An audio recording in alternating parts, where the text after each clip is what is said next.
এবার আপনাদের পোলাও দেখাবো। আপনারা তো বাড়িতে অনেক রকম পোলাও বানিয়েছেন, এটা একটু আলাদা রকম পোলাও আছে। আর জেনারেলি আপনারা তো নানা রকম রাইস দিয়ে করেছেন, এটা আমাদের ও ক্যালকাটা স্পেশাল পোলাও। এটা আমরা গোবিন্দভোগ রাইস দিয়ে বানাবো। আর যেরকম পোলাও হয় সেরকমই হবে, কিন্তু একটু অন্যরকম।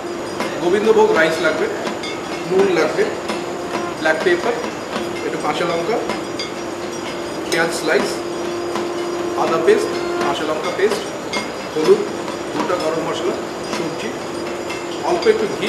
আর আরেকটা আমি একটা স্টকের মতো জিনিস তৈরি করেছি। এটা জলেতে একটুখানি আদা, একটুখানি নুন দিয়ে ওটাকে একটু জলটাকে ফোটাতে হয়, ফুটিয়ে ওটাকে ঠান্ডা করে রেখেছি। তারপর আমরা ওইটাকে জল হিসেবে ব্যবহার করবো। এটা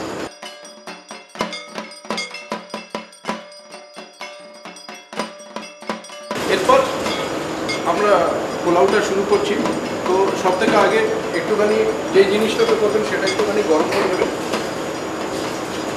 গরম হয়ে গেলে, বাসনটা গরম হয়ে যাওয়ার পর তাতে আপনি একটুখানি ঘি দেবেন।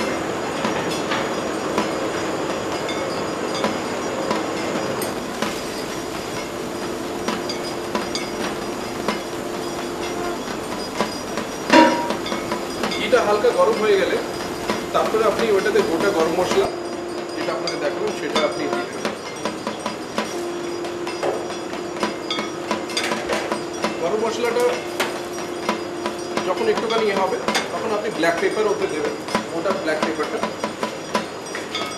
এইবার আপনি যদি বিনা পেঁয়াজে করতে চান তাহলে পেঁয়াজটা দেবে না, আর যদি পেঁয়াজ দিতে চান তাহলে পেঁয়াজটা দিয়ে দেবেন। এরপরে রাইসটা দেবেন।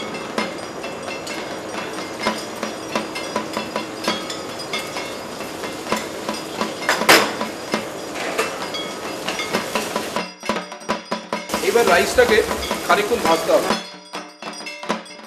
অল্প একটুখানি হলুদ দেবেন।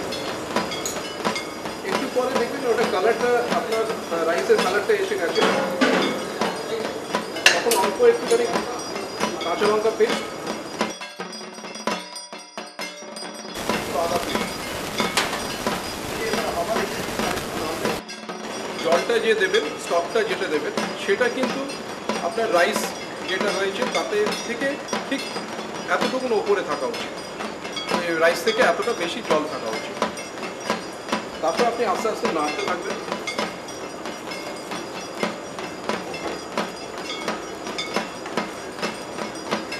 এটাতে অল্প একটুখানি হালকা নুন দিতে হবে, খুবই অল্প।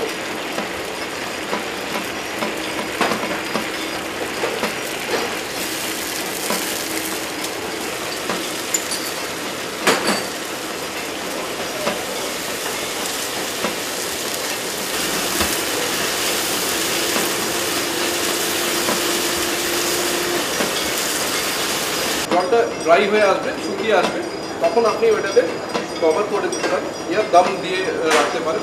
দম দিয়ে কিন্তু আপনার খুবই অল্প আগুনের ভেতর রাখতে পারেন, ইয়া কোনো চাটুর উপর বসিয়ে রাখতে পারেন, না এমনিও ছেড়ে রাখতে পারেন। ওটাতে যা হিট আছে সেটাতে এ করে নেবেন।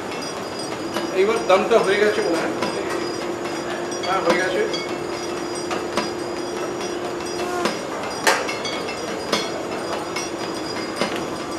পোলাও রেডি।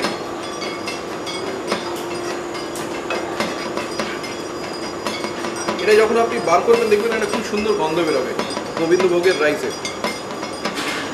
আর এটাতে সবজিটা চেষ্টা করবেন যে একটুখানি কালারফুল দেবেন, একটুখানি, কেন কি গ্রিন, রেড, হোয়াইট দিলে এটাতে কন্ট্রাস্ট আসবে, দেখতেও ভালো লাগবে।